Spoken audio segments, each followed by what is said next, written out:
नमस्ते फ्रेंड्स। आज अपन क्लास 6 की एनसीईआरटी में चैप्टर नंबर 10 पढ़ेंगे, नए साम्राज्य और राज्य। इसमें मैं आपको गुप्त साम्राज्य के बारे में पढ़ाऊंगा, पल्लव साम्राज्य के बारे में पढ़ेंगे अपन, और चालुक्य के बारे में पढ़ेंगे, और कुछ किताबों के नाम भी पढ़ेंगे। तो सबसे पहले एक प्रकार का ग्रंथ पढ़ते हैं दोस्तों, प्रशस्ति। प्रशस्ति ग्रंथ किसे कहते हैं? इनको इंग्लिश में इयोलॉजी भी कहते हैं।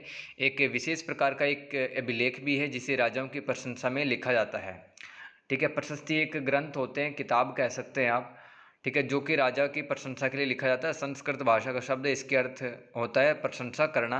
यह हमें राजा के वंश की जानकारी भी देता है। राजाओं ने अपने सम्मान में कवियों से लिखवाई थी, जैसे कि समुद्रगुप्त की प्रयाग प्रशस्ति। समुद्रगुप्त को भारत का नेपोलियन भी कहा जाता है, और 335 ईस्वी से 375 ईस्वी के बीच में इनका शासनकाल रहा है। 40 साल तक शासन किया।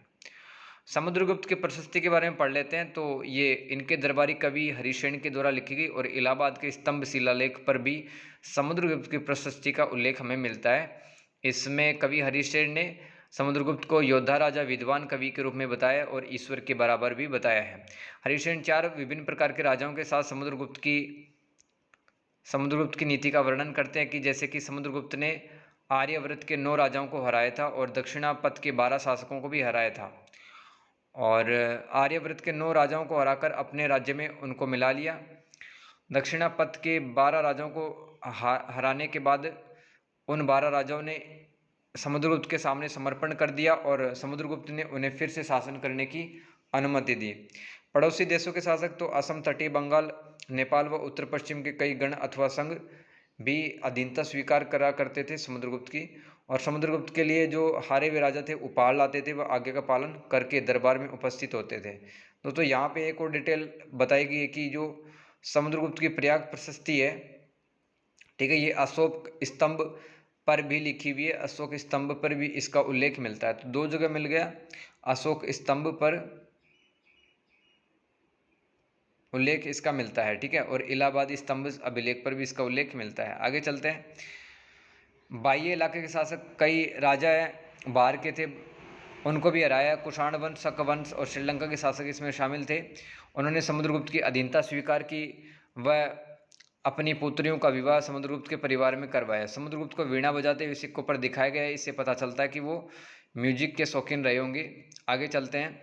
ये 2 गुप्त काल के अंदर जो समुद्रगुप्त एक महान राजा हैं, उनके टाइम पर प्रमुख नगर तथा राज्य कौन कौन से थे पढ़ लेते हैं। देखो इसमें इस तरह से पढ़ो आप, जहाँ पर मैंने गुलाबी रंग से मार्क कर रखा है वो आंतरिक राज्य होंगे गुप्त साम्राज्य के, और बाहरी राज्यों का मतलब ये कुछ अफगानिस्तान, तजाकिस्तान और पाकिस्तान साइड के इलाके हैं, ये बाहरी राज्य कहलाएंगे। ठीक है, इन पर भी इन दबदबा कायम किया था, और श्रीलंका का ये भी बाहरी राज्य में आएगा। इसी तरह से आर्यवर्त, कुछ नगर और गुप्त वंश के द्वारा जीते गए राज्य हैं, वो रेड डॉट में मैंने दिखाए हैं। ठीक है, तो ये बिल्कुल है, याद रखना इस चीज़ को, है ना, और किताब के अंदर और देख लेना, नोट्स अपने बना लेना। ठीक है, आगे चलते हैं। समुद्रगुप्त, इनका जीवन काल 318 से 375 ईस्वी के बीच में।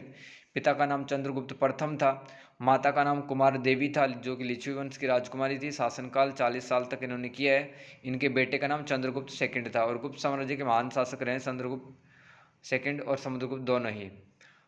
देखो, चंद्रगुप्त फर्स्ट ने गुप्त वंश की स्थापना की थी, और ये पहले राजा थे। चंद्रगुप्त महाराजाधिराज की उपाधि धारण की थी। देखो, आपको कंफ्यूज नहीं होना है। अभी तक इतिहास में, भारत के प्राचीन इतिहास में 3 तरह के चंद्रगुप्त हुए हैं। 3 चंद्रगुप्त हुए हैं। एक तो मौर्य वंश के चंद्रगुप्त, और एक चंद्रगुप्त प्रथम जो कि गुप्त वंश के वास्तविक संस्थापक माने जाते हैं, और चंद्रगुप्त सेकंड जो कि समुद्रगुप्त के बेटे थे। तो समुद्रगुप्त के पास में भी महाराजाधिराज की उपाधि थी, क्योंकि महान राजा था। तो जितनी बड़ी उपाधि होती राजा का नाम उतना ही बड़ा होता था। वंशावली किसे कहते हैं? वंशावली वंश के विवरण को संदर्भित करती है। वंशावली से अभिप्राय एक विस्तृत वंश वृक्ष है, जो कि विभिन्न पीढ़ियों के सदस्यों की जानकारी हमें देता है। समुद्रगुप्त के पूर्वजों की जानकारी भी वंशावली से मिलती है। समुद्रगुप्त की जानकारी चंद्रगुप्त सेकंड के बेटे की वंशावली से भी मिलती है। इसके अलावा समुद्रगुप्त की जानकारी उनके अभिलेखों व सिक्कों से मिलती है। आगे मैं आपको बता देता हूँ, चंद्रगुप्त सेकंड के पास में भी एक उपाधि थी, विक्रमादित्य। ठीक है, विक्रमादित्य। और चंद्रगुप्त सेकंड के बाद में कुमारगुप्त प्रथम हुए। तो ये आप देख लो, वंशावली वृक्ष कहते हैं, गुप्त वंश के वंशावली वृक्ष। तो सबसे पहले श्रीगुप्त, उसके बाद में घटोत्कच गुप्त, चंद्रगुप्त प्रथम, फिर समुद्रगुप्त, समुद्रगुप्त के दो बेटे भी, रामगुप्त और चंद्रगुप्त सेकंड। ये पूरा इनका वंश वृक्ष मैंने आपको दिखा दिया कि कौन से राजा के बाद में कौन सा उत्तराधिकारी आया है। आगे चलते हैं। चंद्रगुप्त सेकंड का दरबार विद्वानों से भरा था। चंद्रगुप्त सेकंड के 9 रत्न थे, कालिदास, वरामीर, छपणक, घटकर, धनवंतरी, अमर सिंह, वरुरुचि, वेताल भट्ट और शंकु। कालिदास साहित्यकार थे, वरामीर ज्योतिष विज्ञान के जानकार, छपणक ज्योतिष विज्ञान के जानकार, घटकर शिल्पकार थे, धनवंतरी चिकित्सा से संबंधित, अमर सिंह शब्दकोश जानते थे, वरुरुचि व्याकरण जानकार थे, वेताल भट्ट वो जादू कला से संबंधित थे, शंकु वास्तुकला जानते थे। खगोल शास्त्री भी इनके दरबार में रहा करते थे, जिनका नाम आर्यभट्ट था। याद रखना, चंद्रगुप्त सेकंड के दरबार में 9 विद्वान रहा करते थे। आगे चलते हैं। विक्रम संवत। तो दोस्तों भारत के अंदर एक तो इंग्लिश कैलेंडर चलता है, ठीक है, और एक चलता है विक्रम संवत। तो इसकी शुरुआत 57 ईसा पूर्व में मानी जाती है। उज्जैन के एक राजा था विक्रमादित्य, उन्होंने शकों को हराया था। शक विदेशी आक्रांता थे, भारत के नहीं थे। तो उनको हराने के उपलक्ष्य में अवसर पर इन्होंने विक्रम संवत की स्थापना कर दी। जैसे कि मैं अगर आपसे पूछूं कि भारत में अगर अभी 2024वीं सन चल रही है ग्रेगोरियन कैलेंडर के हिसाब से, तो विक्रम संवत कौन सी चलेगी? ये भारतीय कैलेंडर है, ठीक है। तो इसमें 57 जोड़ दो आप, 2081 हो जाएगा। आगे चलते हैं। ये कुछ नवरत्न मैंने आपको बता दिए हैं, ठीक है। चंद्रगुप्त सेकंड के दरबार के नवरत्न बता दिए, धनवंतरी, छपणक, है ना, शंकु, वराहमीर, वरुरुचि, कालिदास, घटकर, ये सब याद रखना है। ये दोस्तों वो उज्जैन के राजा थे विक्रमादित्य, जिन्होंने शकों को हराया था और हिंदू धर्म की और हिंदू परंपराओं की रक्षा इन्होंने की थी, ठीक है। तो ये मूर्ति है, ये उज्जैन में स्थित है। आगे चलते हैं। हर्षवर्धन तथा हर्षचरित। दोस्तों हर्षवर्धन हरियाणा के थानेसर नाम की एक जगह, वहाँ पर पुष्यभूति वंश हुआ करता था। तो पुष्यभूति वंश के एक राजा थे हर्षवर्धन, ठीक है। तो इनका जीवन काल 590 ईस्वी से 647 ईस्वी। हुणों को पराजित किया था इन्होंने। हुण भी विदेशी आक्रांत थे, भारत के नहीं थे राजा वो। पिता इनके प्रभाकर वर्धन, माता का नाम यशोमती। राजवंश वर्धन वंश से संबंधित या पुष्यभूति वंश एक ही बात है। शासनकाल 606 ईस्वी से लेकर 647 ईस्वी तक। और चीनी तीर्थयात्री हैंसांग इन्हीं के दरबार में रहा था।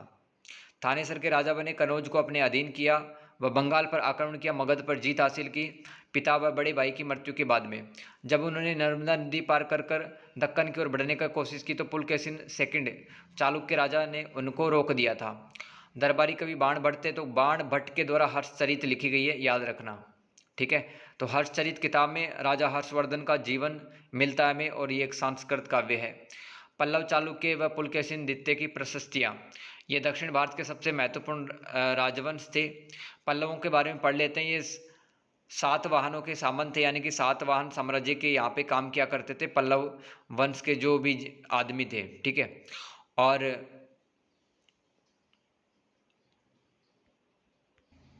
पल्लवों को किसने हराया था? चोल शासक आदित्य प्रथम ने 897 ईस्वी में हरा दिया था, और पल्लव वंश का विनाश भी अंत अपन कह सकते हैं 897 ईस्वी में हो गया था, जब चोल शासक आदित्य प्रथम ने पल्लवों को हराया था। पल्लव राजवंश के बारे में थोड़ा सा जान लेते हैं कि इनका जो साम्राज्य था कावेरी नदी के डेल्टा तक फैला हुआ था, दक्कन व दक्षिण भारत का महत्वपूर्ण हिस्सा आया करता था। और टोंडई मंडलम पल्लव राजवंश में एक शब्द पढ़ते हैं, ये ऐसा इलाका होता था जिस पर वो शासन किया करते थे। इनकी राजधानी पल्लवों की कांचीपुरम, जिसको कांचीपुरम के नाम से भी जाना जाता है। पल्लव राजवंश के गौरव का श्री गणेश सिंह विष्णु ने किया था, मतलब इन्होंने वास्तु की स्थापना की थी पल्लव वंश की। महान राजा हुए नरसिंह वर्मन सेकंड, परमेश्वर वर्मन, और अंतिम शासक हुए थे अपराजित वर्मन, ठीक है। ये याद रखना है पल्लव वंश के बारे में। फिर चालुक्य के बारे में पढ़ लेते हैं। तो इसके संस्थापक पुलकेशिन फर्स्ट माने जाते हैं। राजधानी इनकी अहोल थी, पहली राजधानी। दूसरी राजधानी बादामी थी। इनका राज्य कृष्णावतुंग तुंगभद्रा नदियों के बीच में फैला हुआ था। महान राजा पुलकेशिन सेकंड हुआ है, याद रखना। तो चालुक्य जो थे उन्होंने 543 ईस्वी से 753 ईस्वी तक शासन किया भारत पे, दक्षिण भारत पे। अंतिम शासक कीर्तिवर्मन सेकंड रहे। नोट लगा के लिखेंगे। दंतेदुर्ग राष्ट्रकूट साम्राज्य का एक राजा था, उन्होंने चालुक्य साम्राज्य को पराजित कर राष्ट्रकूट साम्राज्य की नींव रखी थी। पुलकेशिन सेकंड एक महान राजा था चालुक्यों का, और इसकी जो जानकारी है वो रवि कीर्ति कवि बताते हैं अपनी प्रशस्ति में। तो इनकी प्रशस्ति में चालुक्यों की पूर्वजों की जानकारी है। पुलकेशिन सेकंड को अपने चाचा से ये राजा मिला था। रवि कीर्ति के अनुसार उन्होंने पूर्व पश्चिम समुद्र तटीय इलाकों को अपने अभियान में चलाए थे और उनको हराया था। हर्ष को भी आगे बढ़ने से रोका था पुलकेशिन सेकंड ने। ये रवि कीर्ति लेखक हमें बता रहा है प्रशस्ति के माध्यम से। फिर पल्लव राजा के ऊपर भी आक्रमण किए हैं पुलकेशिन सेकंड ने। ठीक है, ये चालुक्य राजा पुलकेशिन सेकंड के बारे में पढ़ लिया है। अब इन राज्यों का प्रशासन कैसे चलता था, ये कॉमन बातें पढ़ लो कि ये जमीन पर टैक्स लेते थे। प्राथमिक इकाई इनके गांव हुआ करती थी। बाद में कुछ प्रशासन में बदलाव हुए और कुछ पद आनुवंशिक हो गए। आगे चलते हैं, इसमें गुप्त काल के प्रशासन के बारे में पढ़ लेते हैं। तो यहाँ पे केंद्रीकृत प्रशासन था, मतलब राजा के पास में सबसे ज़्यादा शक्तियाँ हुआ करती थी। तो कह सकते हैं इनकी जो राज्य व्यवस्था है या शासन व्यवस्था है वो राजतंत्रात्मक प्लस विकेंद्रित पद्धति थी। हालांकि कुछ और व्यक्तियों को भी शक्तियाँ मिली हुई थी, लेकिन सबसे ज़्यादा जो पावरफुल था वो राजा हुआ करता था। यानी कि राजा है, केंद्रीय प्रशासन की धुरी होता था। पद इनका पैतृक होता था, यानी कि मृत्यु के बाद में ज्येष्ठ पुत्री राजगद्दी पर बैठता था। ये राजा बड़े बड़ी उपाधियां धारण करते थे, जैसे कि महाराजा धीराज, परम भट्टारक जैसी। मंत्री परिषद राजा की मदद के लिए बनती थी। एक व्यक्ति को काफ़ी सारे पद भी मिलते थे, जैसे कि हरिशेन को महादंड नायक का भी पद मिला। ठीक है, महादंड नायक का, कुमार मात्य का और संधि विग्राही का भी पद मिला था। और ये कवि तो थे ही। ठीक है, तो ये 4 पद इनको मिले हुए थे कवि के, महादंड नायक, कुमार मात्य और संधि विग्राहिक। संधि विग्राहिक का मतलब होता है जो युद्ध और शांति समझौते करवाता था पहले। तो गुप्त काल के प्रमुख मंत्रियों के नाम पढ़ लेते हैं। कुमार मात्य कौन सा मंत्री होता था? प्रशासनिक अधिकारी। महादंड नायक युद्ध व न्याय विभाग का मंत्री होता था। महाबलाधिकृत सैनिक की नियुक्ति करता था। अग्रहारिक दान विभाग का प्रधान होता था। महासंग्रिक संधि विग्राहिक विदेश मंत्री होता था। प्रांतीय प्रशासन इनका गुप्त साम्राज्य का काफ़ी विशाल था। प्रशासन की सुविधा के लिए प्रांतों में, साम्राज्यों को प्रांतों में बांटा और इन्हें भुक्ति कहा जाता था। ठीक है, और प्रत्येक प्रांत एक गवर्नर के अधीन होता था जिसे उपारिक कहा जाता था। स्थानीय प्रशासन पढ़ लेते हैं। तो साम्राज्य प्रांतों में बट गया और प्रांत जिलों में बट गए और जिले या नगर और गांव में बट जाते थे। जिले को अपन विषय भी कह सकते हैं और विषय के प्रधान को अपन विषयपति कहते हैं। ठीक है, तो यहाँ पे ध्यान रखना, जिले हैं वो नगर और गांव में बटे होते थे। जिले को अपन विषय भी कह रहे हैं। तो नगर के अध्यक्ष को पुष्टपाला अथवा नगर रक्षक कहते हैं। गांव सबसे छोटी प्रशासन की इकाई होती थी। मुखिया इसका ग्रामिक अथवा ग्रामाध्यक्ष कहलाता था। नगर श्रेष्ठी गुप्त काल में कौन होता था? मुख्य बैंकर अथवा शहर का व्यापारी होता था। सार्थवा ये व्यापारियों काफिले का नेता होता था। प्रथम कुलिक यह मुख्य शिल्पकार होता था। कायस्थ लिपिकों का प्रधान होता था। जो शक्तिशाली हो जाते थे इनमें से वे स्वतंत्र राज्य भी स्थापित कर लेते थे। पल्लव राजवंशों का प्रशासन पढ़ लेते हैं। तो राजा संप्रभु था, मतलब किसी दबाव में काम नहीं करता था। ये वंशानुगत पद हुआ करता था और राजा की सहायता के लिए मंत्री परिषद बनी हुई होती थी। अब देखो, पल्लव जो क्षेत्र है, पल्लवों का क्षेत्र, वो कई मंडलों में बटा हुआ था, बड़े बड़े मंडल में। ठीक है, तो पल्लव साम्राज्य की सबसे बड़ी प्रशासनिक इकाई मंडल हुआ करती थी, जिसके शासक राजकुमार हुआ करते थे, जिसको युवराज भी कहते हैं अपन। और ये मंडल कई कोट्टम में बटे होते थे और यहाँ पर भी प्रशासक की नियुक्ति राजा के द्वारा की जाती थी। ठीक है, नाडु पढ़ लो, ये कोट्टम कई नाडु में बटे होते थे। ठीक है, कई नाडु में बटे होते थे और इसमें बहुत सारे गांव आते थे। इनका जो प्रशासक है वो नत्तार कहलाता था। ये पल्लव साम्राज्य के बारे में पढ़ रहे हैं। उर क्या है? सबसे छोटी प्रशासनिक इकाई। उर को गांव भी कहते हैं। तो सभा के नियंत्रण में, देखो गांव में क्या होता था, सभाएं होती थी और सभाओं में समितियां होती थी। ठीक है, तो याद रखना है। सभा के सदस्यों को पेरुमक्कल के नाम से भी जाना जाता है। आगे याद करो, दक्षिण के राज्यों में कुछ सभाओं का उल्लेख मिलता है। सदियों तक काम करती रही पल्लवों के अभिलेखों में इन सभाओं की चर्चा है। तो देखो यहाँ पे कुछ लोग हैं वो ब्राह्मण है, तो ब्राह्मण भूस्वामी को संगठन सभा कहलाएगा और गैर ब्राह्मण भूस्वामी को संगठन उर ग्राम सभा कहलाएगा। और नगरम किसे कहेंगे? व्यापारियों का एक संगठन होता था। इनके काम क्या होते थे? सभाओं के सिंचाई, खेतीबाड़ी से जुड़े विभिन्न काम, सड़क निर्माण व मंदिरों की देखरेख करना। राइट, याद रखना ये बात। आगे चलते हैं, चालुक्यों का प्रशासन। तो यहाँ पर भी केंद्रीकृत प्रशासन था, प्रांतीय प्रशासन था, स्थानीय स्तर पर भी प्रशासन चलता था, यानी कि विकेंद्रीकृत यहाँ पे शासन व्यवस्था देखने के लिए मिलती है। लेकिन राजा के पास में सबसे ज़्यादा शक्ति हुआ करती थी। राजा कौन होता था? सर्वोच्च पदस्थ अधिकारी, और इसके पास में अनलिमिटेड पावर्स होती थी। सर्वोच्च न्याय का अधिकारी भी होता था। प्रशासनिक परिषद का प्रमुख होता था। मंत्री परिषद है वो भी चालुक्य साम्राज्य में बनी होती थी राजा की मदद के लिए। चालुक्य साम्राज्य में कुछ मंत्री हुआ करते थे, जैसे कि महामात्य, जिसको अपन प्रधानमंत्री कहते हैं, दंडाधिपति, सेनापति कहते हैं, और पट्टायिका, ये राजस्व संग्रह यानी कि ये टैक्स वगैरह लिया करता था लोगों से। और मंडल है, ये देखो हमने पल्लवों में पढ़ा कि पल्लवों का जो इलाका था वो कई मंडलों में बटा हुआ था, और मंडल सबसे बड़ी प्रशासनिक इकाई होती थी। ऐसे ही चालुक्यों का जो मंडल है, जो इलाका है, ठीक है, वो कई मंडलों में बटा होता था। प्रशासन की सबसे बड़ी इकाई, इनके प्रशासक महामंडलेश्वर कहलाएंगे। विषय क्या होती थी? स्थानीय प्रशासन की इकाई, और मुखिया इसके विषयक कहलाएंगे। भू राजस्व आय का मुख्य स्रोत होता था। चतुरंगिनी पढ़ लो, चालुक्यों की 4 भुजाओं वाली सेना, इसके अंदर मतलब गज सेना होगी, हाथियों की सेना होगी, पैदल सेना होगी, ठीक है, और अश्व सेना भी होगी, ठीक है। इस प्रकार से 4 सेनाएं हो जाएंगी यहाँ पे, पैदल सैनिक और अश्वों की सेना और हाथियों की सेना, ठीक है। और एक राजा की खुद की पर्सनल सेना हुआ करती है, चतुरंगिनी सेना का उल्लेख हमें कहाँ पे मिलता है? चालुक्य के प्रशासन में मिलता है, याद रखना। तो एक प्रकार की सेना जिसमें हाथी, रथ, घुड़सवार, पैदल सिपाही काम किया करते थे। सेना नायक भी होते थे, आवश्यकता पड़ने पर राजा को सैनिक सहायता भी देते थे। देखो याद रखना, चालुक्य जब राज किया करते थे तब राजा तो युद्ध लड़ता ही था, लेकिन राजा है वो अपने सेना नायकों को बुला लेता था। उसके कई सेना नायक होता थे, जिसके पास में जमीन हुआ करती थी, सैनिक हुआ करते थे। टाइम आने पर वो राजा की सहायता किया करते थे।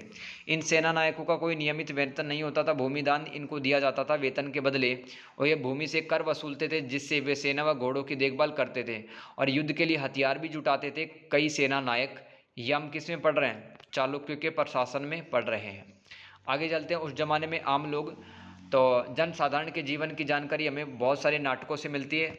देखो मैं आपको बताता हूँ कि भारत का जो स्वर्ण युग है, जो गोल्डन एरा है, वो गुप्त काल को माना जाता है, क्योंकि यहाँ पे साहित्यिक प्रगति भी हुई थी और यहाँ पे राजनीतिक स्थिरता भी थी, वैभव था, समृद्धि थी भारत के अंदर, और भारत का अधिकतम प्रसार था। कालिदास ने बहुत सारे नाटक लिखे हैं, ठीक है, 3 नाटक, 2 महाकाव्य, 2 खंड काव्य लिखे हैं। 3 नाटक कालिदास के, मालविकाग्निमित्रम, विक्रमोर्वशीयम, अभिज्ञान शाकुंतलम। 2 महाकाव्य, कुमार संभवम और रघुवंशम। 2 खंड काव्य भी है, मेघदूतम और ऋतु संहार। तो राजा और ब्राह्मण सिर्फ गुप्त काल में संस्कृत भाषा बोलते थे, अन्य लोग और महिलाएं प्राकृत भाषा बोलते थे। तो उनका सबसे प्रसिद्ध नाटक कालिदास का अभिज्ञान शाकुंतलम है। इसमें राजा दुष्यंत व शकुंतला की प्रेम कहानी के बारे में बताया गया है, ठीक है, और इसमें गरीब मछुआरों के साथ राज कर्मचारियों के दुर्व्यवहार की बात कही गई है अभिज्ञान शाकुंतलम में। फाहियान का वर्णन, दोस्तों एक चीनी यात्री था जो कि भारत में बौद्ध धर्म को जानने के लिए आया था। तो ये क्या बताता है? फाहियान अपने यात्रा वृत्तांत में नीच जाति के लोगों के ऊंचे व शक्तिशाली लोग अछूत मानते थे। मतलब नीच जाति के जो लोग हैं, निचली जाति के, उनको जो ताकतवर लोग थे वो अछूत मानते थे। इन्हें शहरों के बाहर रहना पड़ता था। यदि इन्हें शहर के भीतर आना होता था तो सभी को आगाह करने के लिए लकड़ी के एक टुकड़े पर चोट करते थे। ये आवाज़ सुनकर लोग सतर्क होकर संपर्क से बचते थे। याद रखना, यहाँ पे आपका कुछ क्वेश्चन आंसर भी मैंने करवा दिए हैं, ठीक है, आपको सही गलत बताना है। हरिसेन ने गौतमी पुत्र श्री सप्तकर्णी की प्रशंसा में प्रशस्ति लिखी, ये दोस्तों गलत है, ठीक है। तो इसने तो समुद्रगुप्त की प्रशस्ति लिखी थी, हरिसेन ने, राइट। आर्यवर्त के शासक समुद्रगुप्त के लिए भेंट लाते थे, ये भी गलत है। कौन लाता था भेंट? दक्षिणापथ के शासक लाते थे, सॉरी, बाहरी राज्यों के जो राजा थे जैसे कि शक और कुषाण, वो लाते थे गिफ्ट, ना कि आर्यव्रत और दक्षिणापथ के राजा लाते थे। ये दूसरा भी गलत हो गया।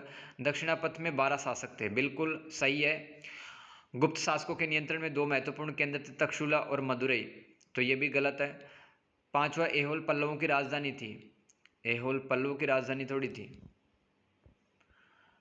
दक्षिणी भारत में स्थानीय सभाएं सदियों तक काम करती रही, बिल्कुल सही है, ठीक है। तो इस तरह से मैंने आपको गुप्त काल के बारे में बहुत अच्छे से बताया कि श्रीगुप्त और घटोत्कच ये प्रारंभिक शासक थे, लेकिन इनके टाइम पे गुप्त काल इतना मजबूत नहीं था। तो वास्तविक शासक वो चंद्रगुप्त प्रथम को माना जाता है। यहाँ पे कुछ डिटेल्स वगैरह लिखी गई है, ठीक है, जैसे कि चंद्रगुप्त प्रथम के बाद में समुद्रगुप्त, उसके बाद में स्कंदगुप्त, पुरुगुप्त और कुमारगुप्त द्वितीय वो राजा बनते हैं, ठीक है।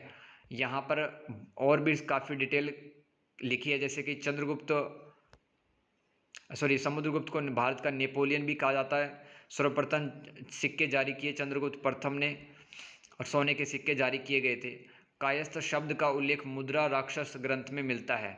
तो ये कुछ मैंने डिटेल्स यहाँ पे लिख दिए, ये भी आप पढ़ सकते हैं। तो दोस्तों इस तरह से ये हमारा चैप्टर है वो सक्सेसफुली कंप्लीट होता है। आई होप आपको मज़ा आया होगा पढ़ने में भी, और आप नोट्स बनाना, इस वीडियो को शेयर करना और अच्छा लगे तो कमेंट ज़रूर करके जाना। थैंक यू सो मच, मिलते हैं नेक्स्ट चैप्टर में।